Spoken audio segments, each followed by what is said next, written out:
Okay, so let's continue. So last time we were able to discuss a brief overview about the scope of Anachem. No? And as you can see, all other fields of sciences are related to Anachem in some ways. No? For example, sa physics, related siya sa Anachem because it answers the question what elements are there, how much of that element is there in a celestial body, di ba?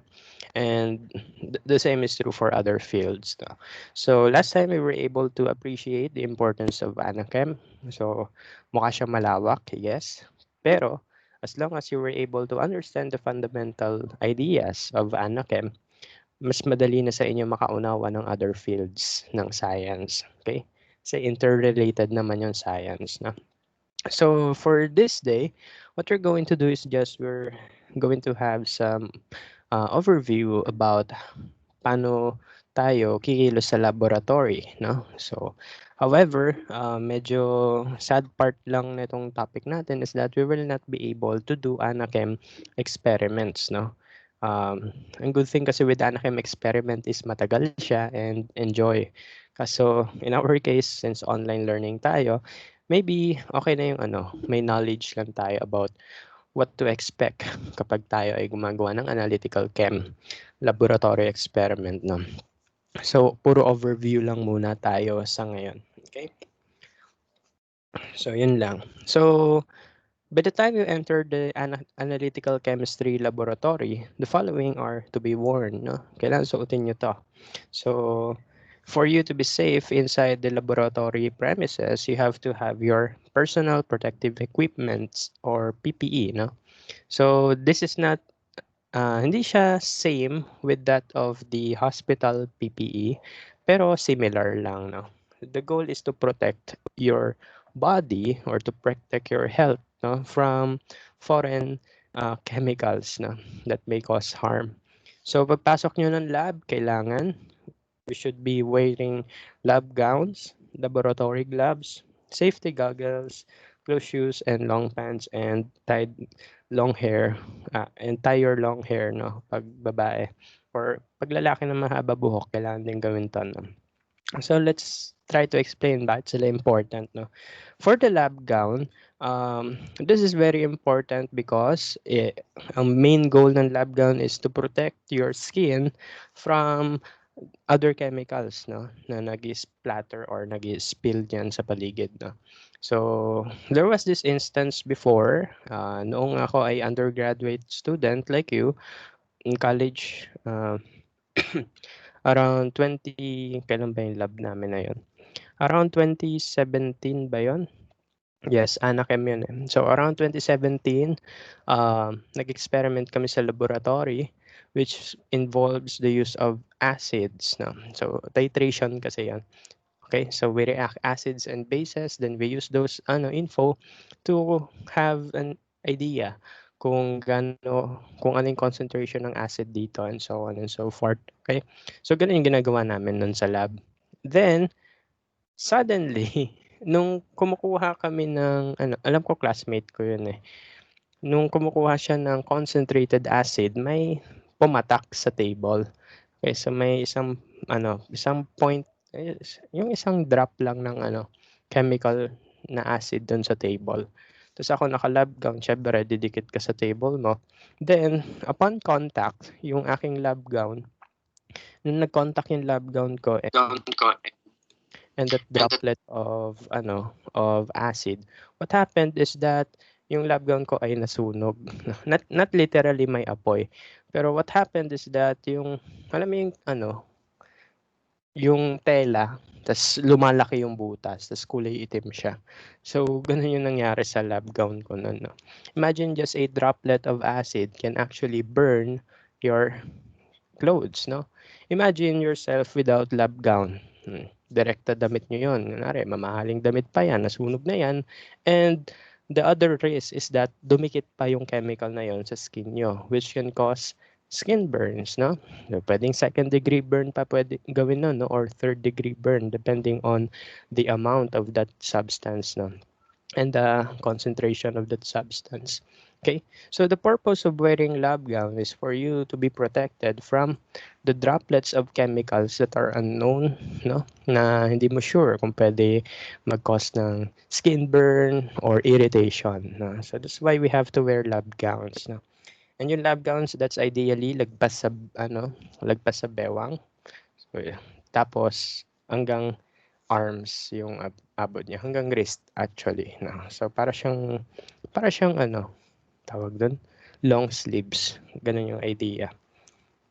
Then, lab gloves, of course, it is a golden rule in chemistry not to touch everything without lab gowns, no? Because some chemical can cause harm talaga, no? Yung iba pa nga, it can cause cancer or death, no? So, for example, during my thesis, I was working with two deadly substances, no? So, hindi naman super deadly, okay? Pero still deadly. Um, the first substance was lead, okay? So, lead is a metal. That is a heavy metal na kapag yan ay pumasok sa skin nyo, it can bioaccumulate, then it can further lead into cancer, okay? So, ganun yung thesis ko about lead, no? Yan. So I must not touch the solution, no. Dapat wala akong direct contact with the solution. Of course, kasi lead yan eh. Pag yan nag-accumulate sa body ko over time, later on in my life, baka magka-cancer ako. Okay, so that's the risk, no. So that's why I have to use lab gloves, no. Yung gloves, no. Maraming versions ng gloves, pero yung typical nitrile gloves are okay sa lab, no. Okay, so ganun lang. You have to protect yourselves.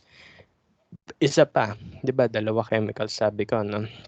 The first chemical was lead, which is a heavy metal. It can cause cancer. So I have to wear PPE, especially gloves, no, para hindi siya pumasok sa skin ko at pumasok sa internal organs ko, no. The next one is acrylamide. Okay? So acrylamide is a neurotoxic substance, no. Upon contact with high concentrations of acrylamide, pwede ka magkaroon ng problems with your nervous system. Pwede mag-shutdown yung nervous system mo, mamatay ka na lang bigla, no? So, yun, ganun yung thesis ko. So, yan, no? Kaya, you really have to wear gloves, no? Kasi sabi ng prof ko, oh, acrylamide pala gamit nyo, no? Kailangan mag-ingat kayo dyan. Sabi ko, yes, sir. Alam ko naman na delikado siya. So, yan. You really have to take care of yourselves, no? Hindi lahat ng chemicals hahawakan by hand. Kahit cute pa yan, no? Ang daming ganung chemicals sa keme. Yung cute, colorful, huwag nyo hawakan by bare hands, no? You have to have your gloves. Safety goggles, okay? So if you do not have any eyeglasses, or even if you have eyeglasses, no? You still have to use goggles, no? So yung goggles, yan yung parang sa mga matatanda. Feel ko na may mga nakakasabay kayo na ganun sa public transport dati, no? For example, yung matanda, yung hanggang dito yung shield sa mata. Nakapag ganun siya. Parang sa SpongeBob yung kulay ore. Basta yun. Hindi ko na maalala, hindi na ako nanonood eh. Basta yung shield niya is, i-cover niya talaga yung eye niyo. Okay, so what's the purpose? Of course, in chemistry, may mga sumasabog dyan. Yes, for example, if you mix concentrated acid with concentrated base, bubulwak yan. And nangyari yung accident na yun ng OJT namin. Hindi sa akin, of course. Careful tayo eh. Pero nangyari yun sa kasama ko. No? So pinaghalo niya yung strong acid and strong base, bumulwak, tumalsik sa balat niya. So nagkaroon siya ng burn. No? Okay, pero gumaling din naman agad siya. Pero the risk there is, what if tumalsik yan sa eyes nyo? Okay? So, it can cause blindness, no? Or malala na kung kailangan i-remove yung eye. So, we really have to think of the worst case possible na yung worst case possible events sa lab talaga, no? So, we really have to protect our eyes then. No? Ako lalo na, medyo nagwo-worry ako sa mata ko, malabo na nga. Tapos mabubulag pa ako. Wala na ako nakita talaga, no? So, ito, gumagamit talaga ako ng goggles when I am in the laboratory. Medyo hassle, yes. Mainit yan para yung face shield natin ngayon. Pero still, Safe, mas magandang safe. Next one, closed shoes, no? So when you say closed shoes, your skin sa paa, hindi dapat exposed yan, no? So kailangan may cover yan talaga, as in takip na takip, no? Parang yan, rubber shoes, no? Okay na yung rubber shoes. Ganun. So bakit ganun? Kasi hindi man tumalsik sa mukha mo, pwede naman tumalsik sa paa mo rin. So mahirap na, no? So you really have to cover your shoes, no? And then long pants, so bawal na bawal sa lab mag-skirt, no? Kahit khaki yan, bawal din, no? Because again, yung chemicals, pwedeng tumalsik-talsik yan kung saan-saan. So mas maganda covered yung skin nyo, no, ng cloth para hindi masunog yung balat agad. Then tied long hair for girls and for men na mahaba buhok, no. So bakit? Kasi ito nangyari talaga to sa lab, no. Although hindi sa batch namin. Si ate girl, ang haba ng hair niya. So ganun siya sa lab, no. Wave niya yung hair niya. Tapos may Bunsen burner. Bunsen burner ba yun or alcohol lamp? Dumikit doon yung buhok niya. So, amoy sunog na buhok yung lab na. Kawawa naman yung pagpariband niya, di ba? So, you really have to, kahit yung hairnet yun, kailangan nyo gamitin talaga yun whenever you are in the laboratory. Of course, sayang yung pampariband ninyo. Sayang yung buhok din, no? Amoy sunog yan after eh. So, yun. So, those are the bare minimum, no? Para kayo ay protected in the laboratory. So once you have your proper equipment, proper dress sa laboratory, the next thing you have to keep in mind is yung ethics, no? Yung ethical handling ng chemicals and waste, no? So hindi porket nasa lab ka, kompleto na yung damit mo. Excuse me. Hindi porket nasa lab ka, kompleto na yung damit mo, okay na yung PPE mo, safe ka na. No. You should also think of the safety of others, no? Kaya may ethical handling dapat tayo ng chemicals, no?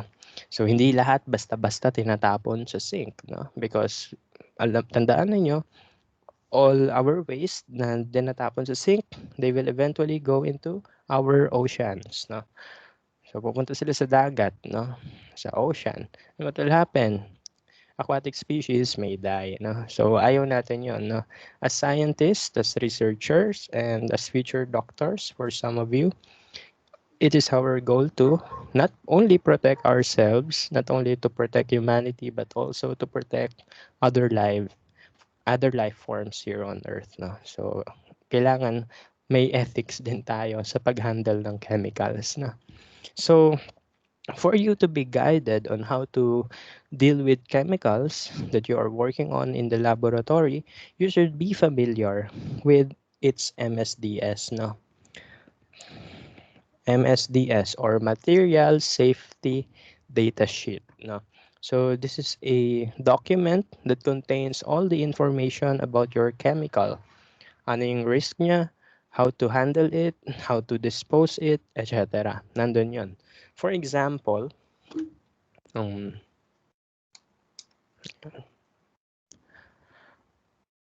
teka lang, buksan ko lang yung document.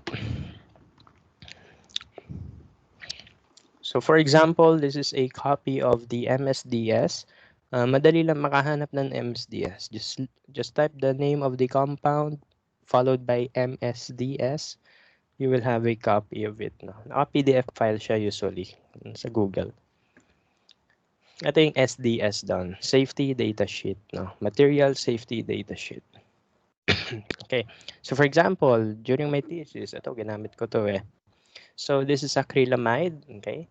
So nakalagay dyan yung info, ano yung mga harms niya, yung mga symbol ng poison and etc. Nakandyan yan, kung ano yung mga limits, no?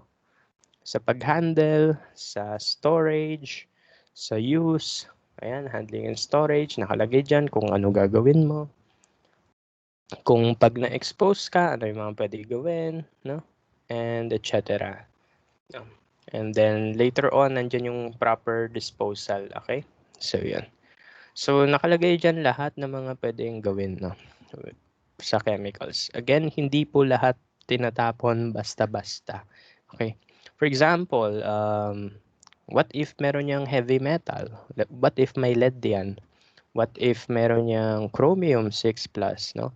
So those chemicals, pag yan ay nasa water natin, sa natural waters, pwede yung mapunta sa inumin natin or mapunta sa marine animals, no? Marine life. What will happen? Pwede sila magka-cancer. May cancer ba yung isda? I don't know, pero pwede sila mamatay. Pag yan naman napunta sa waterways natin, tayo yung pwede mamatay, no?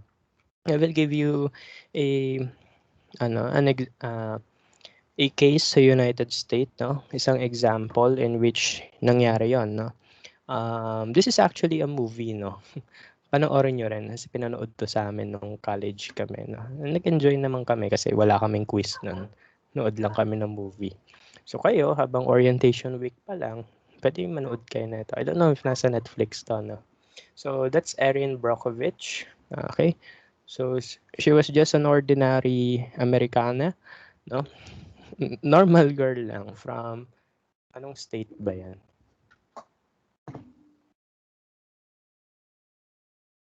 Basta nasa United States siya, no? Ang nangyari dito is, ito yung findings ni Erin Brockovich, no? In their village, no, may katabi siyang chemical plant. Ito yon, yung Pacific Gas and Electric Company, no? Itong Pacific Gas and Electric Company, syempre may laboratories yan.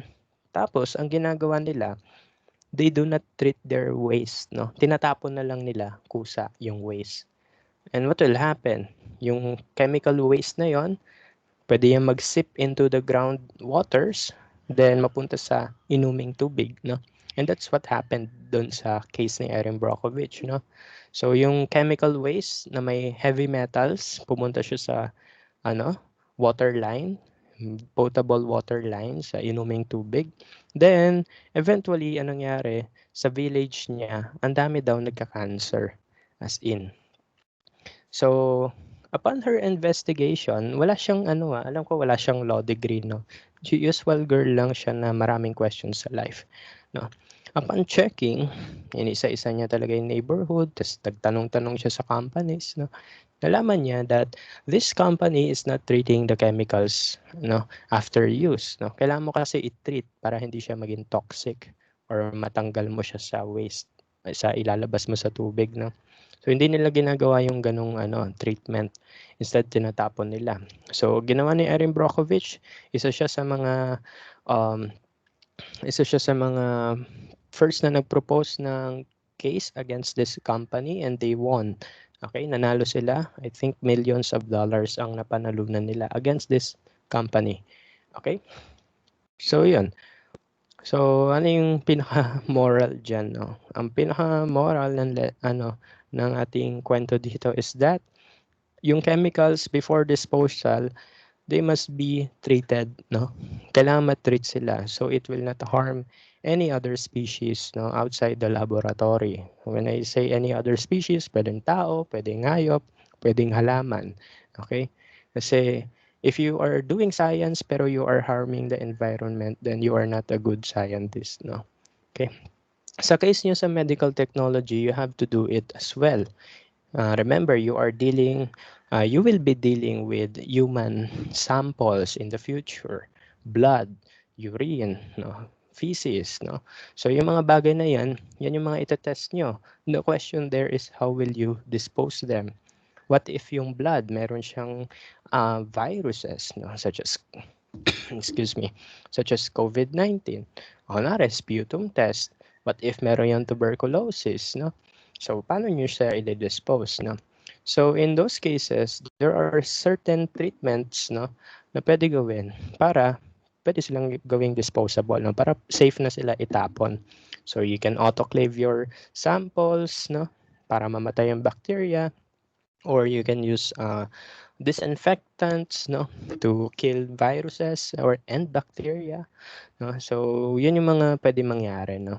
So hindi lang dapat basta-basta nagtatapon because again, if you are just throwing your chemicals away from your laboratory without treatment, then you do not deserve to be called a scientist, no. So yun, so ganun yung ganap natin. Kaya ang goal natin ay iligtas ang mundo, not to harm it. Okay? So, yun yung ating pwede makuha ang morals doon. Okay, so yun. Be familiar with your chemicals. You don't know kung ano mga pwede gawin nilang harm sa iyo and sa paligid. So, we really have to be ethical. No? Kailangan may moral standing tayo dito. Kasi kapag nahuli kayo nagtapon ng ganito ganyan, your licenses will be revoked. No? So, you will not be able to practice your license. No? So, sa chemistry, medyo nasa hot kami ngayon, no? Mainit ang mata sa amin ng gobyerno dahil sabi nila, oh, drogista, bla bla bla. Pero hindi, meron kaming moral standards, no? Hindi namin gagawin yung mga yun. Okay? So, hindi rin kami dapat nagtatapon ng kung ano na sa paligid. Kasi alam namin, pwede mag-cause yun ng harm. Okay? So, dapat ganun yung moral standing natin din in the future. Okay? So, yung chemicals, treat that with respect and also treat life with respect, no? So, lahat irespeto natin, no? So, gawin lang natin yung mga pwede gawin sa buhay. Excuse me. Next one, food and drinks are not allowed. Ito, especially drinks.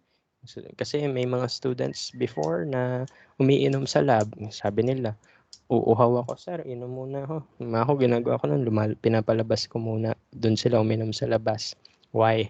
Because, again, pwede may droplets ng kung ano-ano sa loob ng hangin sa lab, no? What if may droplet niya ng lead? Magka-cancer ka pa, no?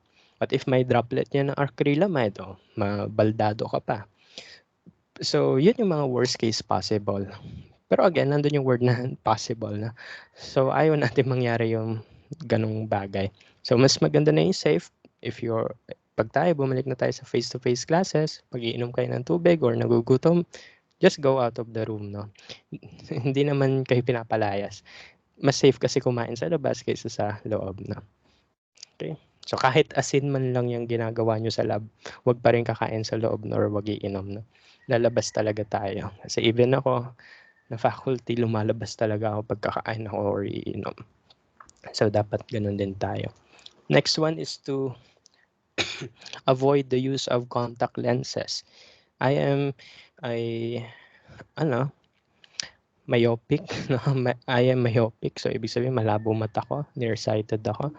And I use eyeglasses or contact lenses. No? Mostly contact lenses. Pero, whenever I am in a laboratory, ayaw ko gumamit ng contact lens. Why? Kasi again, yung mga tumatalsik-talsik sa hangin, pwede yan dumikit sa inyong contact lenses. No? Kaya nga, we have to clean the contact lenses every now and then. No? Kasi may dirt sa paligid. Pag kayo nasa chem lab, mas maraming risk, no? Pwede may mga chemicals na tumatalsik-talsik, no?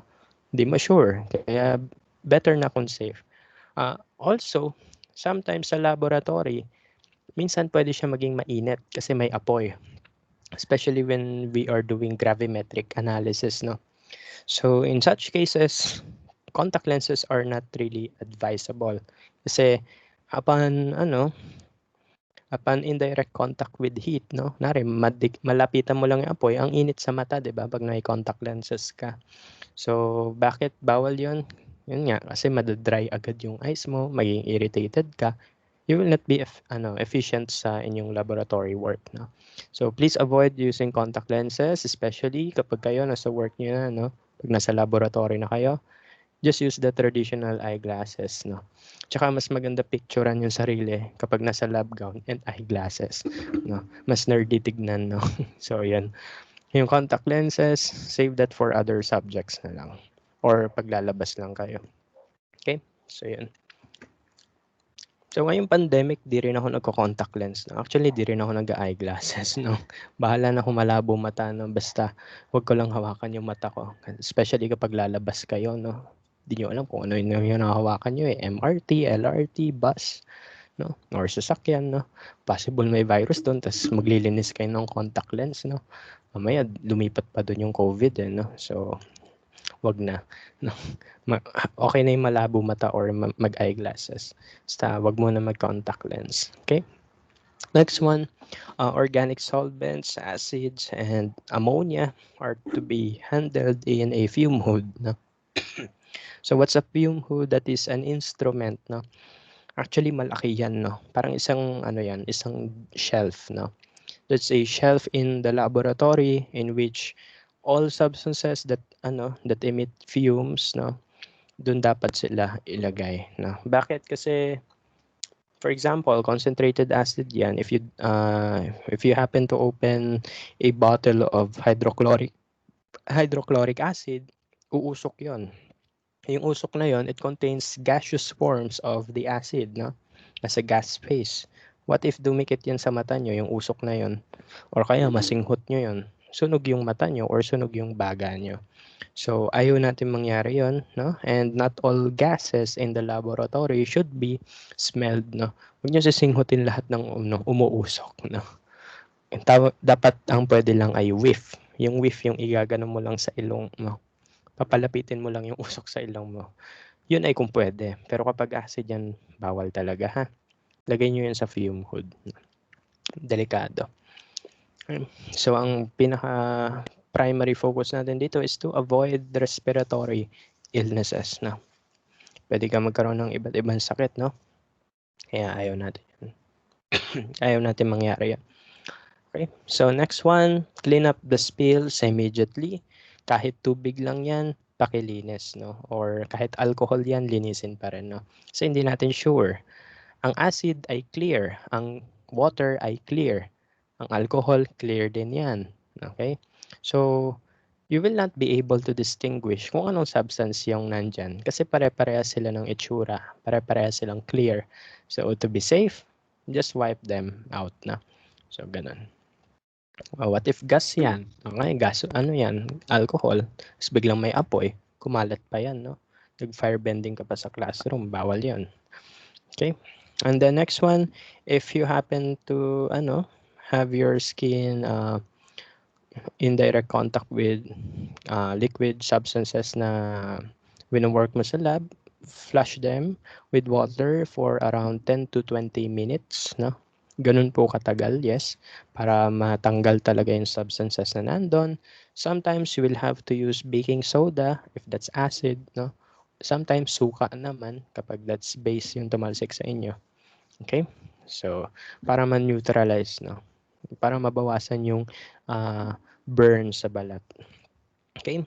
Pero if malala na talaga yung case, after washing that, go to the hospital, no? Okay, so yun lang. Then first aid kit should be available as of now. We should have basic understanding how to apply or how to use first aid kits, no? Especially mga bandages, no? Paano ginagamit yung bandages. Nanood na lang kayo sa Red Cross ng mga first aid tools, no? And then laboratory vessels, you must label them all, no? Meaning nun, yung lahat ng containers in the laboratory must be labeled properly. No? Sometimes there are cases in laboratory in which you will be using PET bottles instead of glass bottles. No? Mga bote ng tubig, yun yung gagamitin mo minsan instead of glass bottles, especially if that's base. No? Kasi kapag yung base nilagay mo sa glass, masisira yung glass. Okay. Pero kapag yung base, for example, sodium hydroxide, ilagay mo sa bote, safe yon. Okay.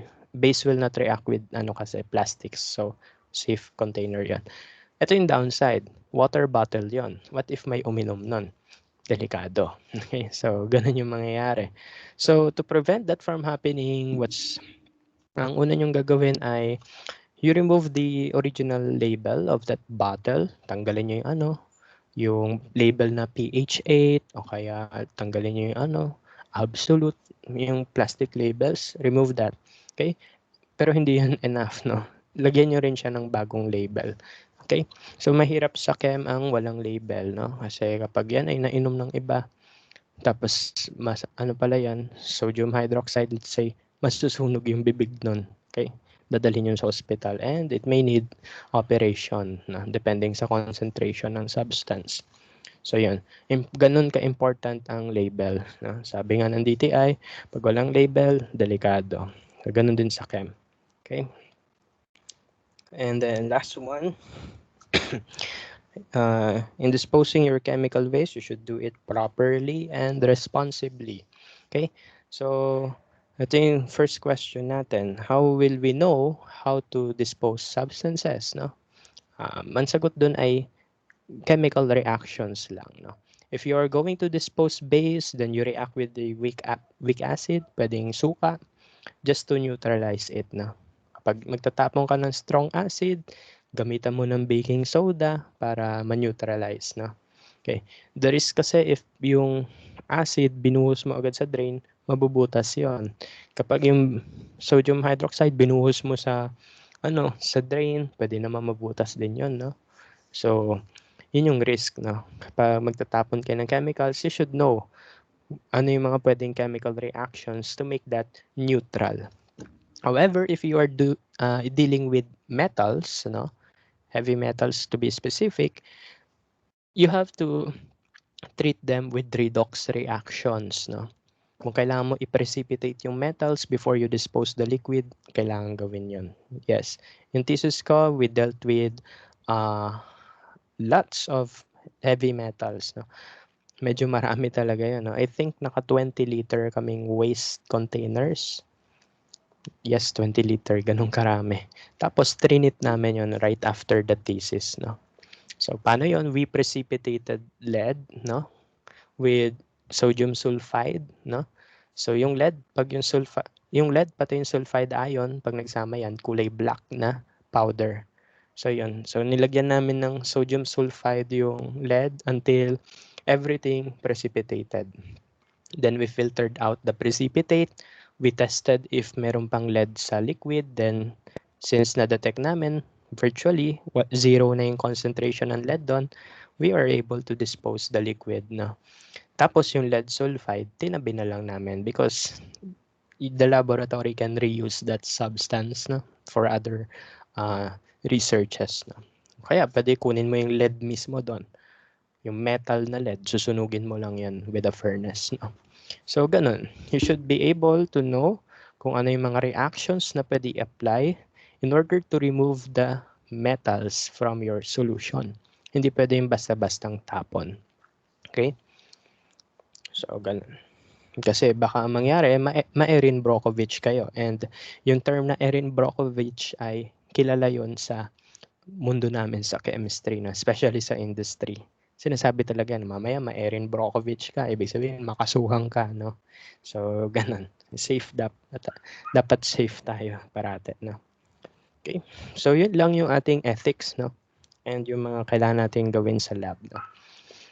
Kasi kapag di nyo kaya gawin yan, kailangan nyo talaga gawin yan. No choice kayo, no? Okay? So, ang key lang doon, ang pinaka-idea lang doon is you should not only protect yourselves, but you should also protect others, no? Especially yung others, no? Okay na yung ikaw yung magbuwis ng buhay kaysa sa iba.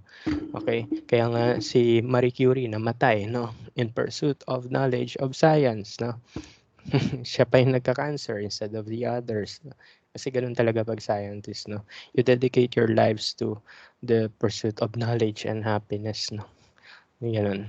Para sa ikakaganda ng future. So, hindi dapat tayo selfish pag scientist tayo. Okay? So, ganun din ngayon. Pero of course, meron na tayong safety protocols na. So, hindi na natin pwede gawin yung mga pinagagawa nila before. Okay? So, after that, punta naman tayo sa tools of trade, no? Excuse me. So, when I say tools of trade, ang patukuyan natin dito is yung mga tools that we are going to use in the laboratory. So, sa ngayon, virtual muna to. So, sa imagination muna natin to, no? However, later this year or maybe next year, baka bumalik na tayo sa classrooms, no? So, doon na natin to ma-apply, okay? So, whenever you are in the laboratory, you should always have a lab notebook, no? So, lab notebook, yan ay parang diary nyo na rin, no? It contains all the data, all the procedures, and all the results that you came up with your research, no, or experiment. Isulat nyo yan lahat. Graphs, kailangan ilagay nyo rin lahat dyan. Even yung gastos, no? I still have my lab notebook. Simula nung thesis ako. So, andito pa rin yung lab notebook ko.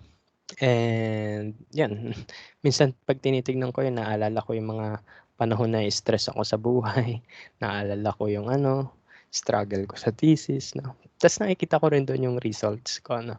So, ganun talaga na make uh, gawin nyo yung hobby, yung paglalag ng data, especially when you are in the laboratory. Kasi kakailanganin nyo yun. Especially when you are doing papers na, no? Magta-type ka na ng thesis. Nasa chapter 4 and 5 ka na ng thesis. You will have to use the lab notebook para, uy, ano ba nangyari dito? No? Kunwari, gagawa ka ng research publication. Nasa lab notebook din yung sagot sa questions mo. Okay? So, si Marie Curie nga, di ba, may lab notebook din siya. So, if yung mga Nobel Prize winners natin, may lab notebook, tayo rin dapat, no? Malay nyo, maging Nobel Prize winners tayo in the future. Okay? And ito yung, important din sa lab notebook. It should be understandable, no? So, wag yung sloppy yung writing, no? Yung parang kinalkal daw ng manok. No? As much as possible, gandahan yung sulat, no? Kaya kung kailangan nyo i-type sa computer, sige, type nyo na lang. Tapos talagay nyo dyan sa notebook na.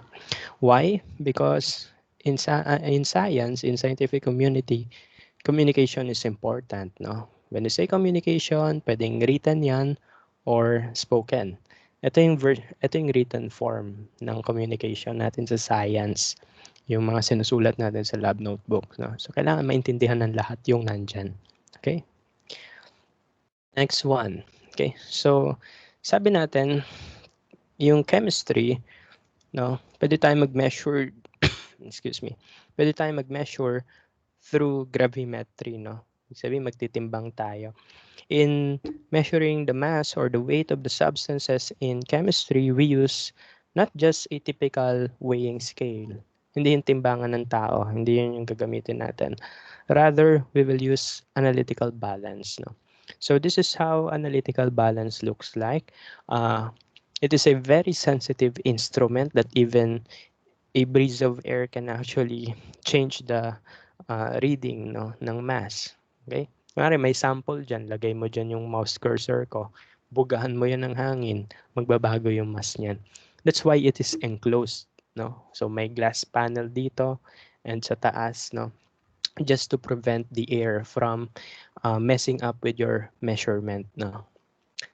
Tapos itong instrument din na to, kailangan nasa very sturdy table to.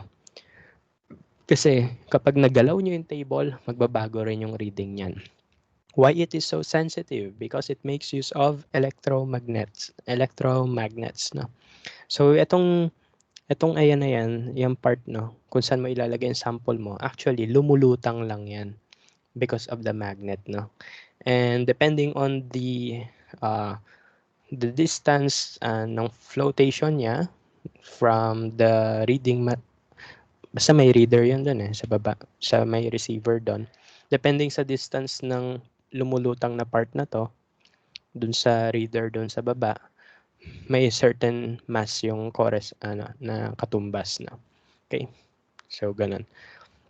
Bakit analytical balance? Ba't hindi na lang top loading balance or kitchen scale? Okay. Sagot doon is that in analytical chemistry, we will be dealing with very, very, very tiny amounts of matter, no?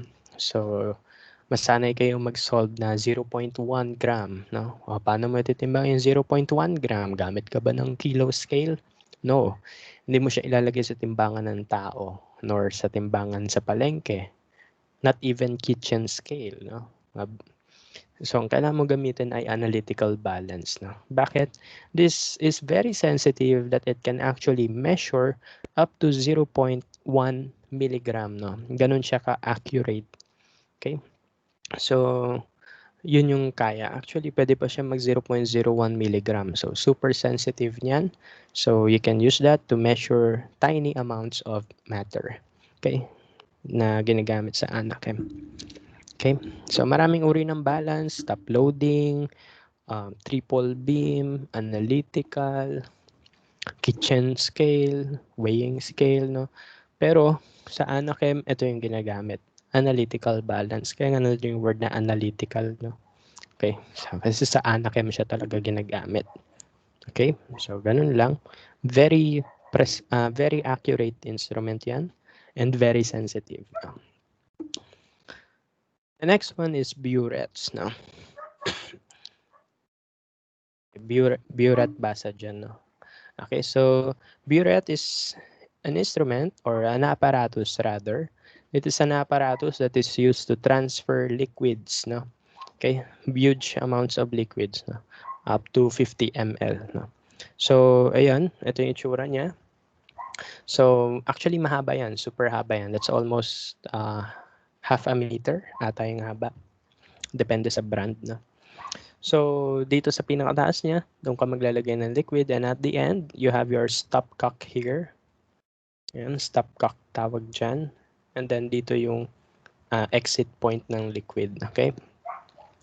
So, how do we use burette? No? Of course, when using burettes, you have to clean it, no, with the solution that you are going to use. No? So, kunwari, gagamit ka ng sodium hydroxide yung ibubuhos mo sa loob. Yun yung pang-rinse mo. Okay?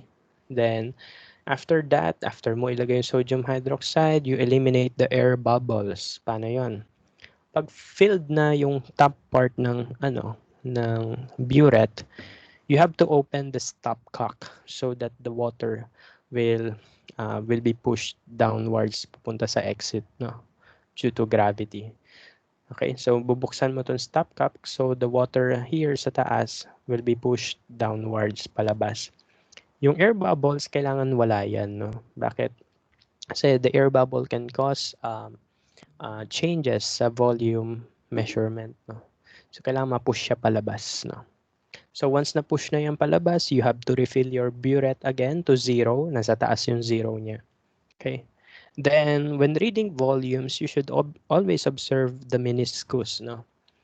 The solutions that we are going to use in analytical chemistry, ang solvent niya ay water. And we know water forms concave meniscus. Diba dalawa yung uri ng meniscus, concave and convex. No? Depending on the intermolecular force, may corresponding meniscus. Ito yung concave, ito yung convex. In Anachem, we will always observe concave meniscus, no? Ayan. So, ayan. So, when reading water level at in the burette, no? So, ayan. Tignan mo lang yung lower meniscus, no? So, you read the mark kung nasan yung lower meniscus. Okay? And also avoid parallax error. No? When you say parallax error, these are errors in measurement reading because of the point of view or the angle at which your eye is looking at the meniscus. No? Kapag tumitingin kayo ng lower meniscus, it should be at eye level, no? Hindi above or below the eye level. No? Parallax error, ibig sabihin nun yung angle. No? Problems with the angle. So, kailangan kapag andito yung meniscus sa tapat ng mata mo, dapat andun lang. Okay? So, sometimes it means that you have to pull your burette out of the clamp. No? Kailangan mo siya kunin from the clamp para magpantay lang yung mata nyo. Or, yung iba, gumagamit pa ng upuan para maging eye level niya yung um, yung meniscus. Okay? Kahit ano sa dalawa, okay lang. Basta safe lang kayo. No? Pag gumamit ng upuan, wag yung matutumba kayo. No? Kaya ako, kapag nasa laboratory, kinukuha ko talaga yung burette. Magaan lang naman yan. Tapos titignan mo siya at an eye level. Okay? Also, when reading meniscus, kailangan yung dalawang mata open. Hindi dapat kayo nakaganon. Yung isang mata nakabukas, yung isa hindi. Okay? So, both eyes must be working. No? Okay, so ganun. Kasi kasama rin yun sa parallax errors. No? Kailangan both eyes are open and the meniscus is at the eye level. Okay, so para correct yung inyong reading. Okay, so burette can transfer liquids up to 1/10 accuracy, no? Up to 0.1 yung kaya niyang i-transfer. Okay, so yun yung graduations niya, no? So itong mark dito, for example, 11 yan, ayan, 0.1 to 3, something. Okay, so ganun. So, tigpo 0.1 yung intervals ng graduation niya. Okay? The next tool that is used in Anachem is the volumetric flask. No? So if Bure is used to Bure, o basta ganun. Okay lang naman yung parehas. Okay. So if yung burette, gamit natin yun to transfer liquids up to 50 ml volume.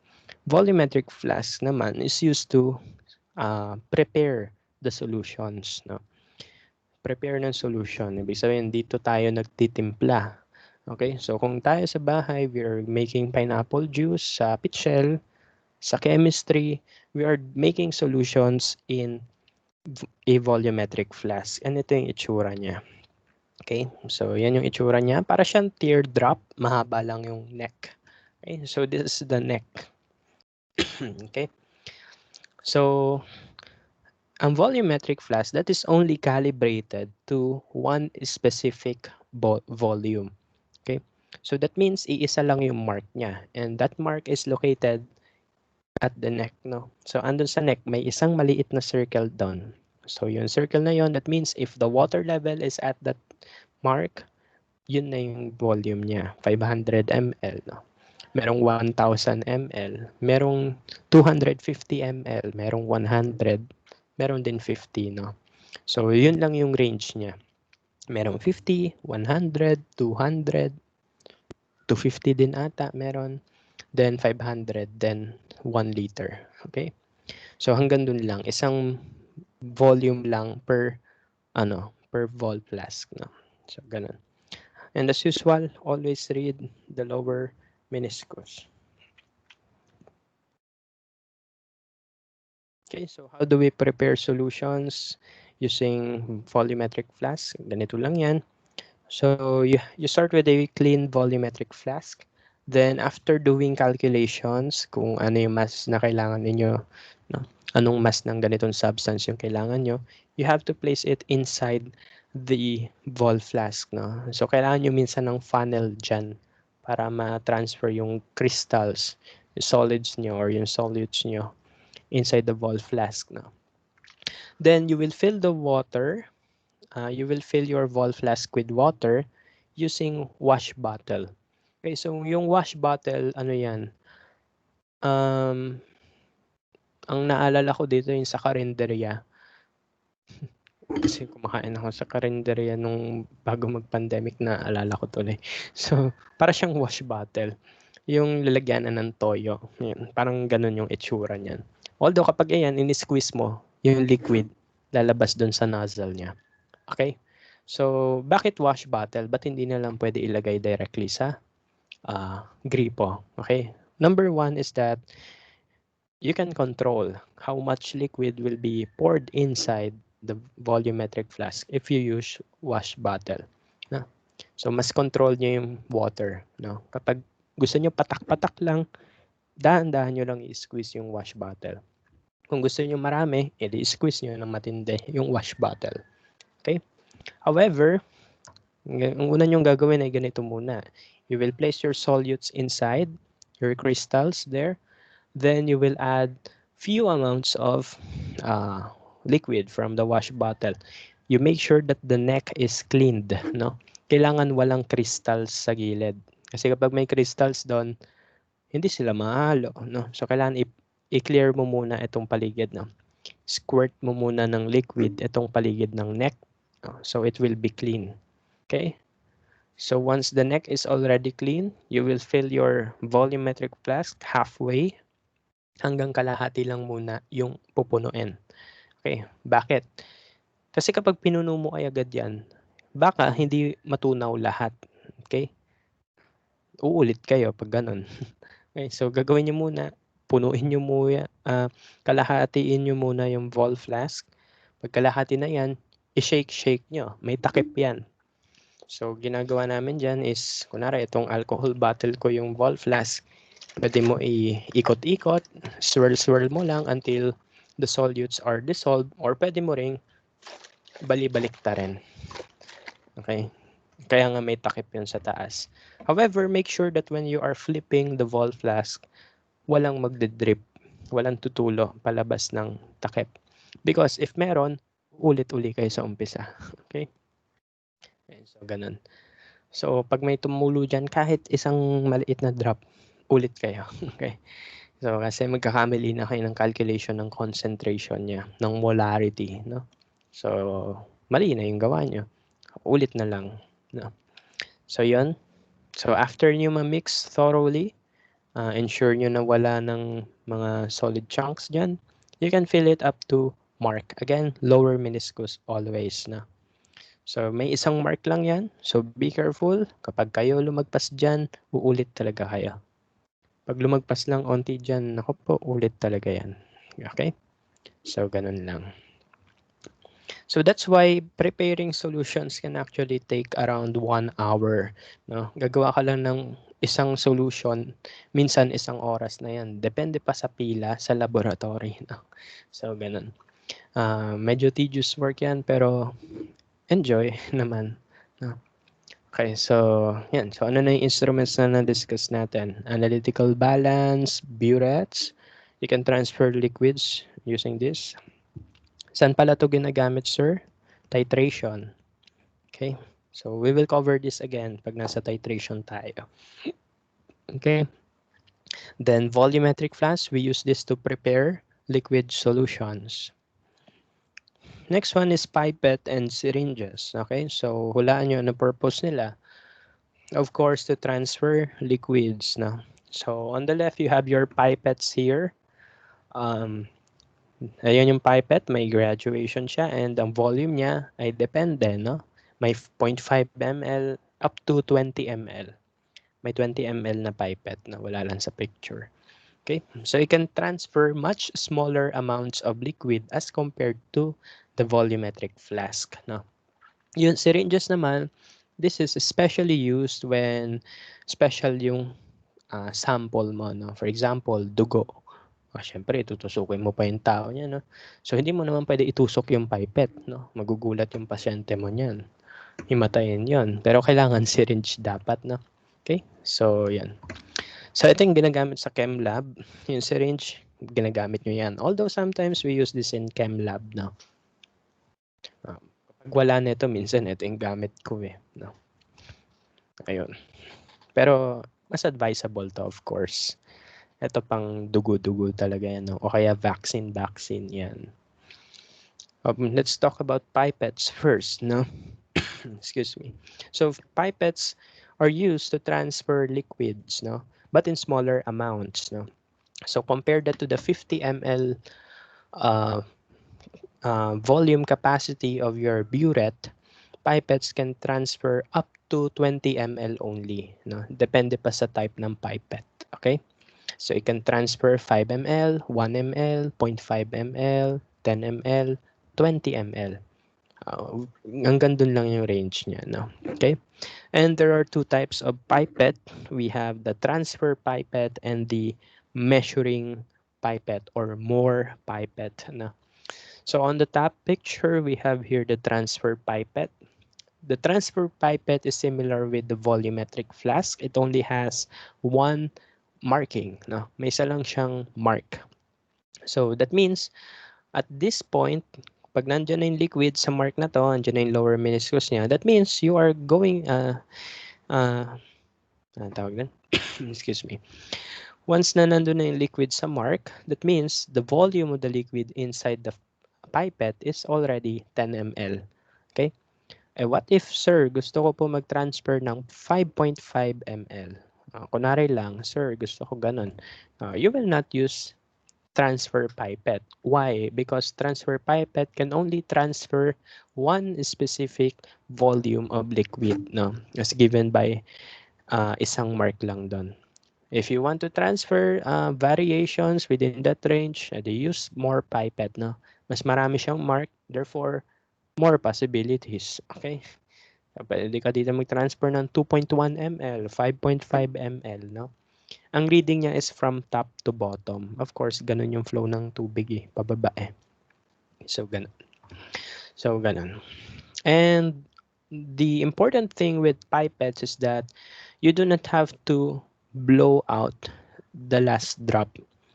Pag nirelease nyo yan sa taas, pag inopen nyo yan sa atmosphere, yung tubig tutulo doon, Pero yung natitirang drop doon, wag nyo na siya i-blow. Okay? So, hindi na siya ibubugahan. Bakit? Hindi na kasi kailangan. Okay? So, this apparatus is already uh, is, is already capable of transferring that specific amount of liquids without pushing the remaining liquids inside the apparatus. No? Hindi mo na kailangan i-blow lahat, no, para ma-release yung 10 ml. No? Kung ano yung tumulo, yun na yun. 10 ml na yun. Okay? So, yun lang.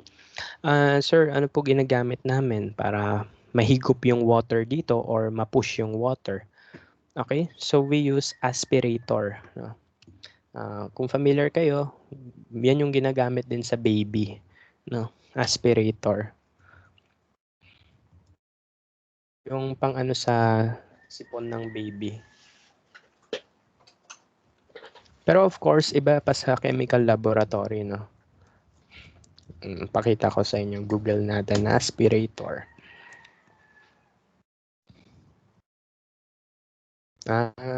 Tignan nyo na Google ko. Ang aspirator daw pala ay Romanian for vacuum cleaner. Pero ayan. So ito yung itsura ng aspirator. So that is a rubber, ayan, rubber, yan, na gamit, no? Itong tip na to, yun yung ilalagay nyo sa dulo ng pipette. Okay, at this end, no? Zoom natin. Yung tip ng aspirator na yun yung ididikit nyo dito. Okay? So, yun yung itatakip nyo, yun yung didikit nyo dito. Kasi pupush nyo yan, then pag hinila nyo yan pataas, papasok yung tubig. Okay? Paano po i-release yung water? Pwedeng hilahin mo na yung, pwede tanggalin mo yung aspirator dun sa tip ng ng transfer pipette, no? So, yan. Kung nakagamit na kayo nung senior high school, good, no? Pero kung hindi pa kayo nakagamit, hopefully, during our discussions, mapapakita ko sa inyo, no, how to do experiments using this, no? Pero habang nagdi-discuss na tayo ng titration, dun ko na ipapakita. Okay? So, yan. Baka sa ngayon, imagination muna, no? Pero ipapakita ko yan pag nandun na tayo. Okay? So, yan. So, pipettes can transfer liquids, no? Na mas onte compared to the burette, no? Sir, paano po kung gusto ko mas onti talaga? Kasi this one can transfer up to 0.1 ml, di ba? What if gusto ko po mas onte? What if 0.01? O kaya 0.0001? Pwede ba yun, sir? Pwede. You have to use the micro pipette. Okay? And you should be familiar with this one kasi ito yung pinapakita sa balita, no? O kaya sa TikTok. And yung hindi ko alam kung Thailander siya. Basta yung chemist ba siya o biochemist or microbiologist. Yun nasa TikTok yung nag-explain ng lab. Di ba nakikita nyo hawak niya yan? Ito. So yan. That's called micropipette. No? That's a version of pipette that is capable of transferring much smaller liquid volumes. No? So it can transfer volumes of 1 to 1,000 microliter. No? So ilang ml yon? At least 0.001. Somewhere like that. No? So hanggang doon yung hanggang doon yung pwede niya i-transfer. Very onting liquid, no? So ito yung micropipette, no? So itong device na to that is calibrated to suck or to push just very few amounts of liquid, no? And at the end, meron tayong tinatawag na pipette tip, no? Sa pipette tip. And this is disposable. One time use only yan. So pag nagamit nyo na yan, itatapon nyo na rin yan after. Okay? So yan. Bakit? Para hindi ma-contaminate yung sample nyo. Okay? So, paano po natin ina-adjust yung volume na pwede nyo makuha? Okay? Actually, itong nasa taas, itong na yan, pindutan na yan. Kalimutan ko yung tawag eh. You can actually twist that, no? And by twisting it, you will adjust the volume na kukunin niya, no? Yung volume na pwede niya i-transfer. Tinitwist lang yan. Okay? So pag twist mo yan, kunwari I want 200 microliters, edi yan, adjust mo yan until lumabas to. Okay? Then you will attach her pipette tips, no?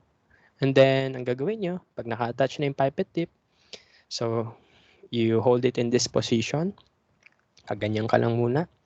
Then dalawang beses mo yan pipindutin kasi. Okay? So yung first pindot, yung first stop, that will be used to suck the liquid out of the solution. So isang pindot, then isang pindot, then itaas mo yung thumb mo, papasok yung tubig doon sa pipette tips. Then, kapag gusto mo na siya i-release, pindutin mo uli all the way down. Lalabas yung tubig sa pipette tip. No? So kapag nag-first stop ka, then tinaas mo yung thumb mo, aakyat yung tubig dito sa pipette tip. No? But if you push it again, all the way down, mare-release yung liquid. No? And this is used in microbiology and medtech field madalas. No? Sa chem, ginagamit din naman namin, although hindi kami masyado nagde-deal with very, very small amounts of liquids. No? Ginagamit to when you are preparing vaccines or preparing inoculation medium for your bacteria cultivation, etc. No? So, dun yung ginagamit. No? Although, na-try ko rin gumamit nito. Cute siya at first, pero ang worry ko dito kasi yung pipette tip one time use tatapon mo rin siya agad. Medyo magastos. Okay.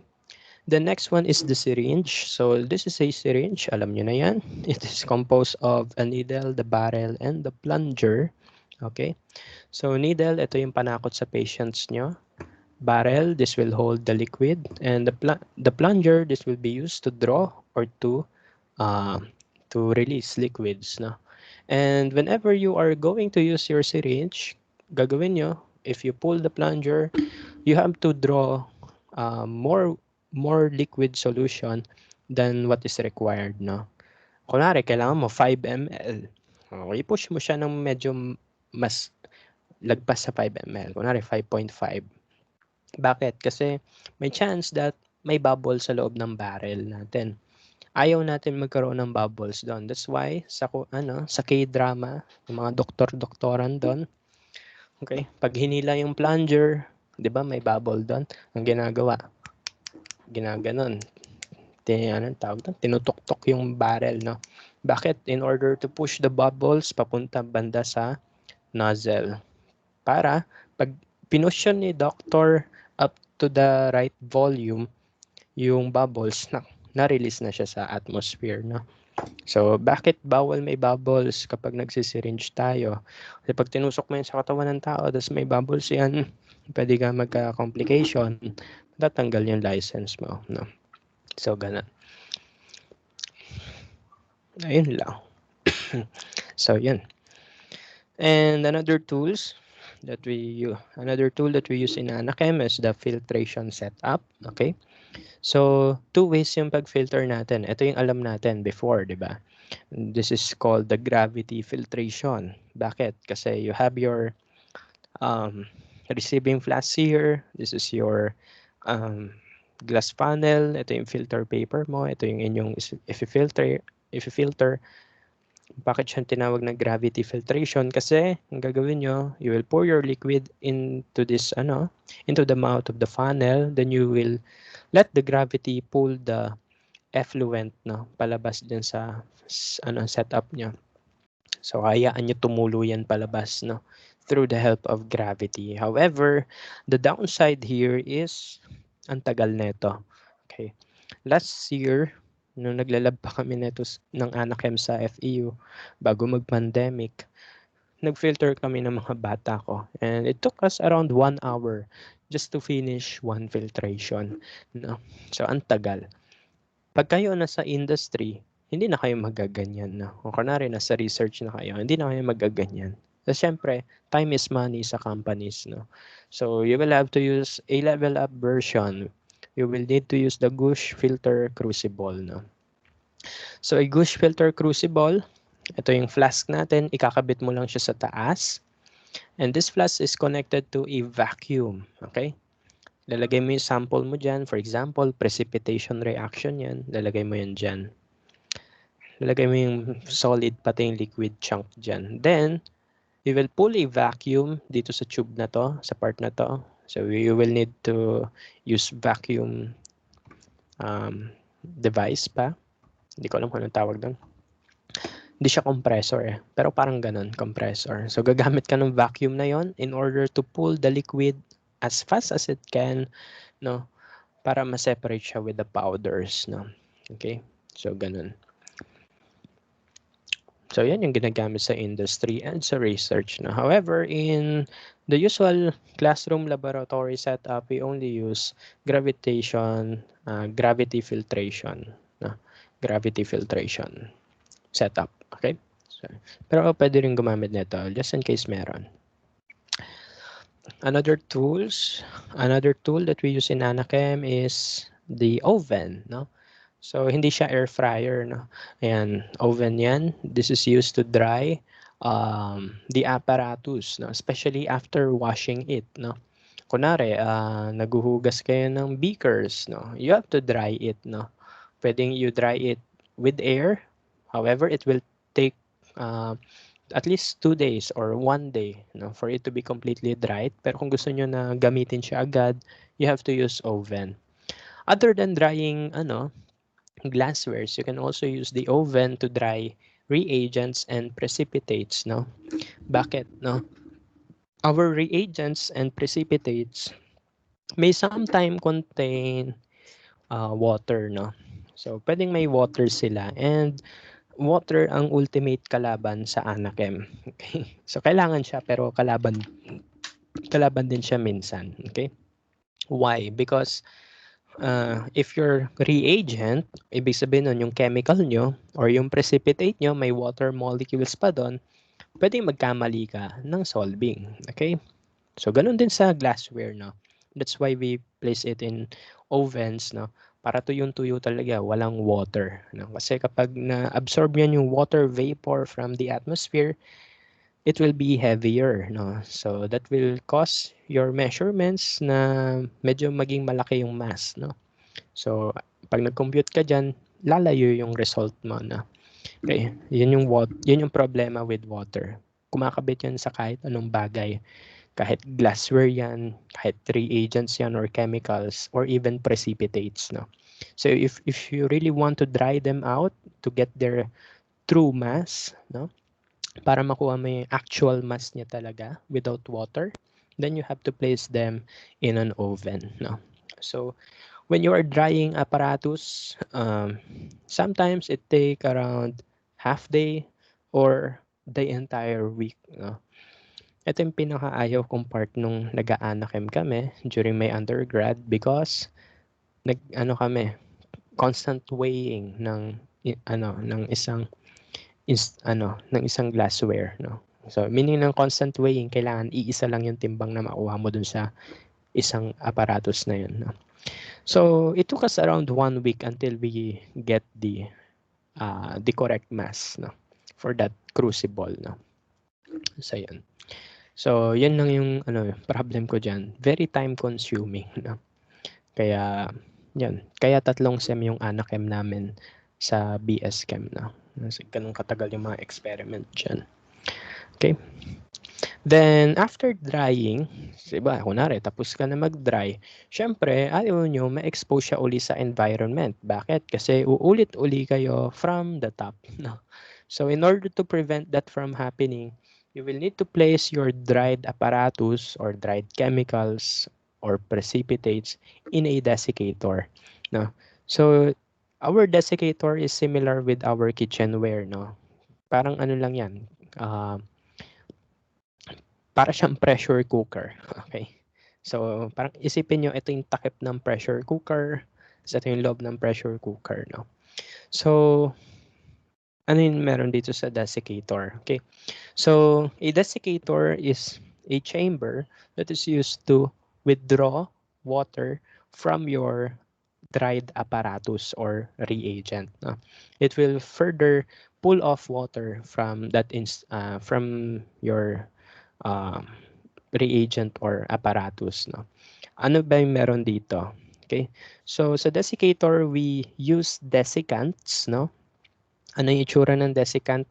'Di ba, pag bumibili kayo ng shoes, meron yung packet na may bilog-bilog.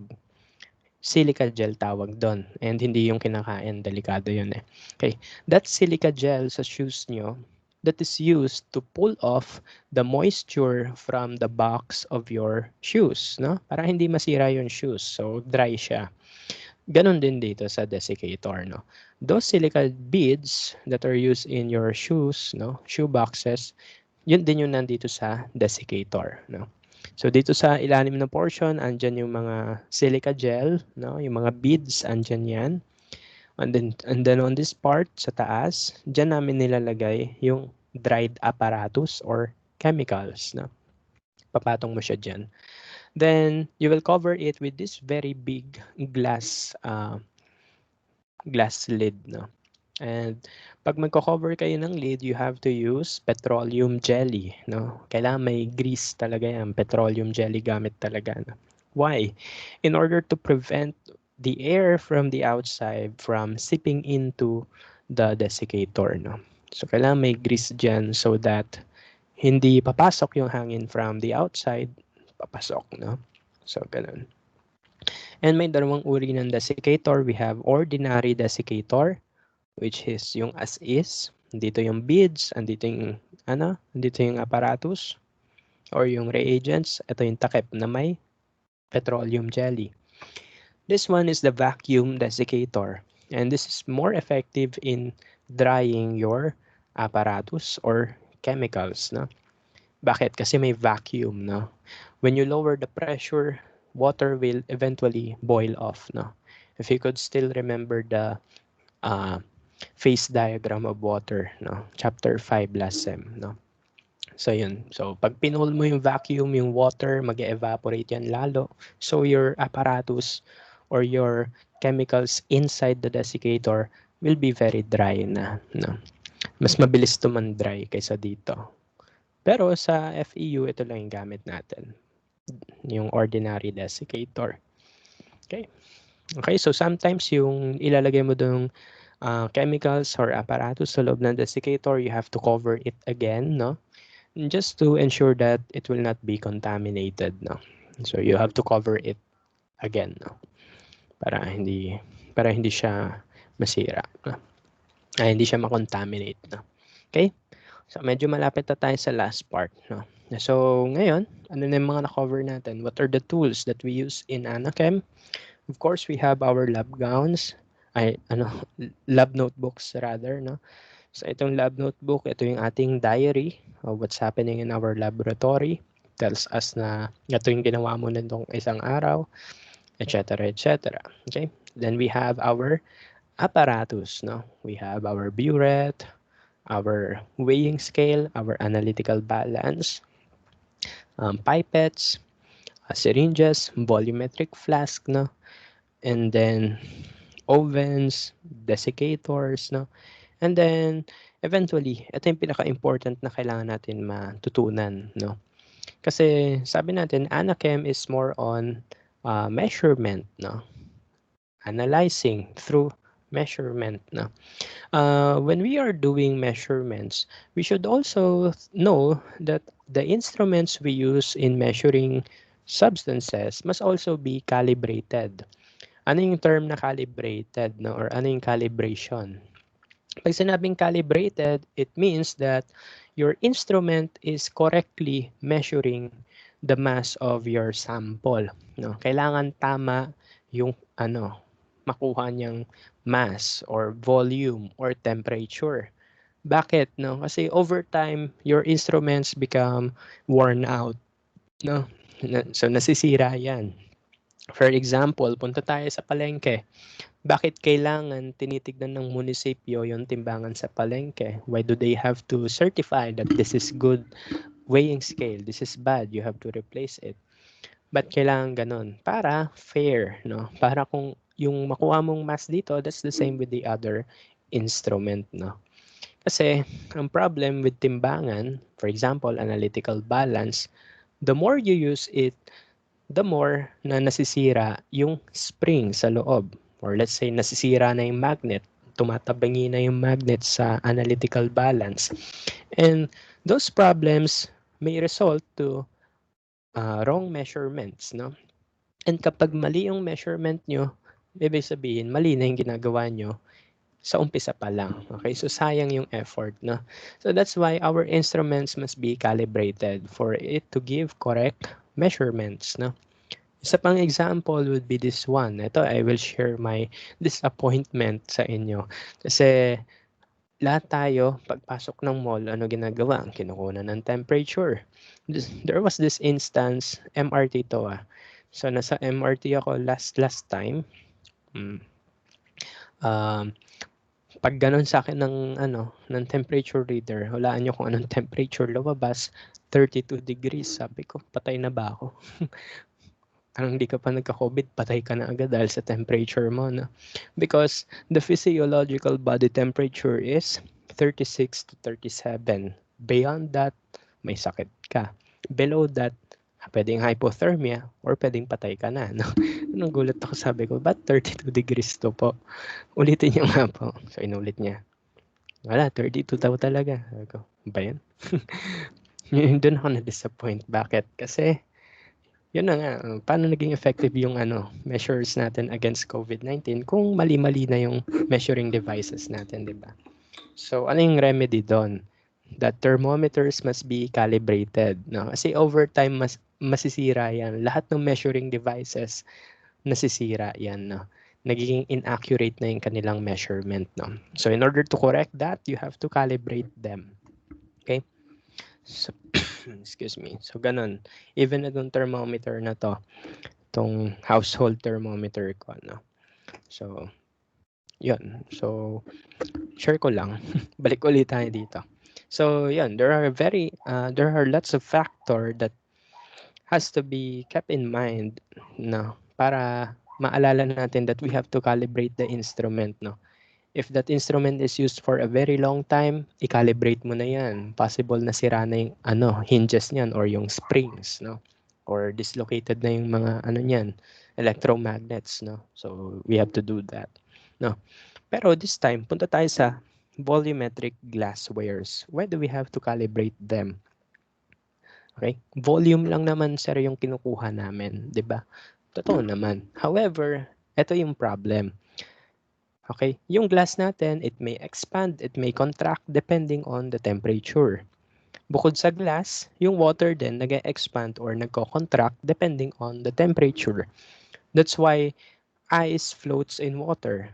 Bakit? Kasi less dense ang ice kaysa sa water. Okay? So if you boil your water naman, lumalaki yung volume nun. 'Di ba? Bago kumulo yung tubig, tumataas muna yung water level niya. That's why umaapaw yung tubig sa takure minsan, 'di ba? Pag kumukulo, because the water expands at certain temperatures. So, depending on the temperature of your laboratory, you have to check, no, kung ano yung correct volume ng liquid mo. Okay? So, hindi porket nakalagay yun sa sa burette na ganito yan, yun na yun, no? So, you have to do some calculations pa, which is hindi na natin gagawin, no? Papa-introduce ko lang, no? So, this is a table that lists the density, the varying density of water depending on the temperature, no? And mapapansin natin, the general trend, as you increase the temperature, the density decreases, no? Why? Because if we increase the temperature, what happens to the kinetic energy of the molecules? It increases, di ba? Okay, so as the kinetic energy of the molecule increases, they will occupy much more space. Yun yung nasa intermolecular forces of attraction na lesson, kung naaalala nyo pa. So kapag mataas yung temp, gagalaw yung molecules na mabilis. So mag-e-expand yun. Yung liquid, yung beaker ninyo, yung bakal, lahat yan mag-e-expand kapag umiinit. Kapag lumalamig naman ng water, nag-e-expand din siya because it will arrange itself in three-dimensional shape, no? Pero at exactly 4 degrees Celsius, the density of water is 1 gram per ml. Excuse me. So ibig sabihin, if we are going to plot the density with the temperature changes, teka lang, greater. Okay, kung i-graph natin ang density of water with the temperature changes, parang bell curve yan, okay? At which yung pinakamataas na point ay 1 gram per ml. That's for 4 degrees Celsius. Anything beyond that, the density of water will be less than 1 gram per ml.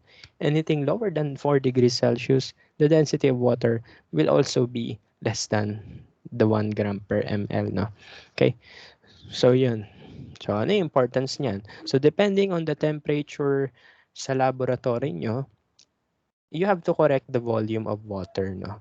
Kasi, kunwari, biglang uminit sa lab nyo. So, that means the water in your apparatus will increase, no? The volume will increase. Mag-expand kasi yung molecules, no? Kapag nilagay mo naman sa freezer yan, lalaki din yung tubig, di ba?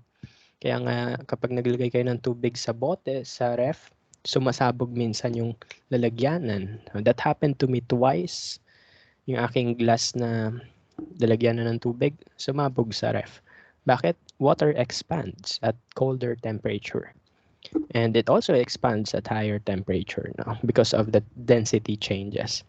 So ano pwede natin gawin? No? So we have to calibrate the volume of our glassware, of our liquids. No? Kasi yun nga, may pagbabago sa temperature. Okay, so let's look at this example. Don't worry, di na natin to gagawin. Gusto ko na makita yung importance ng calibration. Okay? So, for this example, we have a 0.03146 molar aqueous solution prepared in winter when the lab is 17 degrees Celsius. What will be the molarity when the temperature is 25 degrees Celsius? So, you may think, ano yung molarity? Next week yun i-discuss. Okay. Pero kung naalala nyo pa ng senior high school nyo, molarity is mole per volume, di ba? Okay, so magbabago ba yung molarity when your temperature is changing? The answer should be yes. Okay, bakit yes? Because our volume depends on the temperature. Kasi sabi nga natin, liquid expands or contracts depending on the temperature as shown here. Okay? So, ibig sabihin yan, iba yung molarity niya at 17 degrees Celsius sa 25 degrees Celsius. Bakit? Kasi iba rin yung volume ng liquid doon. Okay? So, in order to solve for the molarity at 25 degrees Celsius, that is just basic ratio and proportion, then we found out that the molarity or the concentration unit is lower than when it was cold. No? Bakit? Kasi nag-expand yung tubig, no? So, tumaas yung volume. So, bababa yung molarity. Okay? So, if you further increase the temperature, edi mas lalong bababa yung molarity niyan. Okay? So, yun lang. Pero hindi na natin yan i-focus, no? Side kwento lang yan. The importance lang ng part na to is kailangan alam natin that our instruments must be calibrated. Even the water must be calibrated. Okay? Kasi depending on the environmental factors, your apparatus, your liquids may give you wrong values. No? So you have to calibrate them using this table. No? Wag na natin gawin yan, ha? So, ganun lang. Okay, so punta na tayo sa last part. Excuse me. So, alam na natin yung instruments, alam na natin yung proper ways of attire sa laboratory natin. Kailangan ganito yung damit, kailangan ganyan yung damit. Okay? Kailangan alam niyo yung MSDS. Then after nun, we talked about the apparatus, no, and their uses or kung paano sila gamitin, saan sila ginagamit. And then yung calibration. No? So once alam na natin yung mga info na yon, then we can proceed with our analysis sa Anachem. So you will do your measurements, you have your formulas with you there, and then you will come up with your results. No? Then once you have your results, you have to evaluate your results if they are reliable or not. No? Okay? So, paano natin tinetest ang reliability ng ating result? No? When doing experiments, hindi siya one-time result lang. So, we have to at least do our experiment 3 times. We call that triplicates. Nabubulol na ako. So, we call that triplicates. No? Ayan. Ganun pag nag-experiment tayo. So, yun, sa research ko, nung thesis ko, triplicates yung lahat. That's why almost 500 plus yung aking inanalyze noon. Within the span of 2 weeks kasi tinamad ako noon eh. Yung thesis ko na dapat 6 months, kinumpress ko siya sa 1 month. Okay, yung 1 week, naghanap ako ng chemicals. The other week, the next 2 weeks, nag-research, nag-experiment ako. Yung last week, doon ako nag-analyze. So yun, defense. Okay, pero wag niyo gagawin yun, nakaka-stress, grabe. Gusto ko lang graduate nun eh. Okay, so, pero ganun nga. When you are doing your, when you are doing your experiment, always do it in triplicates, no? Sa college setting, ganun. Pero kapag kayo ay nasa research setting na talaga, for example, let's say COVID virus, COVID-19 vaccine production, hindi lang triplicates kailangan nyo doon. You have to have thousands of data, no? Okay? Then ano gagawin mo sa data ng triplicates or yung libo-libo na results? Paano mo ma-estimate yung reliability mo doon? Gamit ka ng statistics. Okay? Kukunin mo yung RSD, percent na percent error, no? Mga basta yung mga stat stuff na yon, no? Yung uncertainty and etc. Lahat yon kailangan nyo alamin, no? Para mas maging reliable yung result nyo. Okay? So for example, sa triplicate na lang, if yung data nyo malaki yung RSD, that means pangit yung data nyo. Kalat-kalat yung values. So, X yung experiment mo na yan. Ulit ka ulit. Pag maliit lang yung RSD mo, that means your results are close enough to each other, hence, reliable yung iyong outcomes. No? So, ganun. That's one way to test your reliability. No? Okay? Whether your results are good or bad. No? Kung may mali ba sa methods or ikaw na yung may mali, dun mo malalaman sa stats yon. Okay? So, ganun lang. And finally, excuse me, finally, ito yung pinaka-important when we are doing chemical analysis, no? We should have feedback systems, no? So, ano yung feedback system? Kailangan yung results mo is the same as the result of others or at least similar, no? Kaya nga mapapansin nyo, yung iba't ibang bansa sa vaccines, 'di ba? Ang ginagawa nila, yung iba't ibang bansa sila rin mismo nagte-test, no? For example, sa Brazil, sabi nila, yung Sinopharm, ganito daw yung percent, 60% ba 'yon? Basta ayoko nang na. So 60% daw 'yon. Sabi ni China, ganito naman daw. So ibig sabihin, if magkaiba yung inyong results, that means sino yung reliable, sino yung hindi, no? So, yun yung problem. So, kailangan may feedback system. Kailangan maraming nations or maraming researcher na nag-agree na ganito yung effectivity rate niyan. For example, sa Pfizer. Yung Pfizer, nakapublish na yung data niyan, at least known na yan na 95% talaga yung efficiency niya, no? Or 96 nga ata, no? Okay? So hindi lang yun sa United States, even sa Germany, other European countries, no? Yun, may sarili silang research that proves na mataas yung kanyang effectivity rate, no? So, yung mga nangyayari sa paligid natin, may hint yan ng Anachem, no? Pagdating sa paggawa ng chemical analysis, no? So, hindi lang dapat maniwala sa isang published paper. So, hindi lang dapat maniniwala sa isang number na binigay ng manufacturer, no? Kailangan tignan din natin yung results ng ibang independent researchers, no? Ganon din sa molecular laboratories sa Philippines, no? So, si DOH, nagbibigay yan ng 5 samples, test mo kung sino yung positive, hindi. So, if you get 100%, you will get the certificate na you can operate, no? So, yun yung feedback system, no? Tinetest using standards yung methods, no? Or yung ano, product na mismo to see if that will work well or not, no? So, ganun lang, no? So, ayan. Basta yan lang yung diagram na ginagamit when doing control systems, no? So, magbibigay ka ng sample mo ng control, tapos sila na bahala mag-test. Kapag desired na yung result, start ka ulit from the top. Okay? So, ganun. So, paulit-ulit lang yan. This is to ensure that the quality is controlled, no?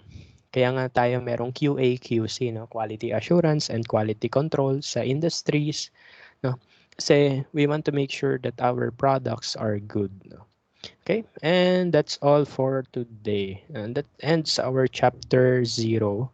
So that means tapos na tayo sa orientation part pa lang, no? So by next week, what we're going to do is mag-aano tayo, chapter 1 na. We will talk about solutions and then we will have our virtual experiment. Although try natin yung lahat na sabay-sabay tayo gagawa nun siguro. Or pwedeng kanya-kanya rin. Pero papakita ko kung paano. Okay? So, that's all. Do you have any questions with regards to our discussion? Or okay na kayo dyan? By the way, no, I just want to tell you na by next meeting, make sure you have your calculator with you. Okay? Kailangan may calculator na kayo kasi solutions yun eh. Okay? So, you can actually check the PowerPoint na. Excuse me. Okay, naka-post na yun sa Canvas. Ito na yung PowerPoint. Pwede nyo na basahin in advance or tuturo ko naman yun syempre. Okay, so yan. Puro solving tayo dito. Okay? Basically, kung ano yung nandyan, yan din naman gagawin ko. Though magdadagdag ako ng worksheets, no? Para mas marami tayong ma-solve. Okay? So, yan. If you do not have any questions na, I think we're good na, no? So, kita-kita na lang po uli next week. Same time, same place, dito pa rin sa Canva, sa Microsoft Teams. No? So, thank you for your attendance, and for those who were not able to attend, please let them know na I will upload this on YouTube mamayang gabi. Okay, so thank you for your attendance. Let's have merienda na. Okay, so see you again next week. Stay safe and God bless. Ingat po. Bye-bye.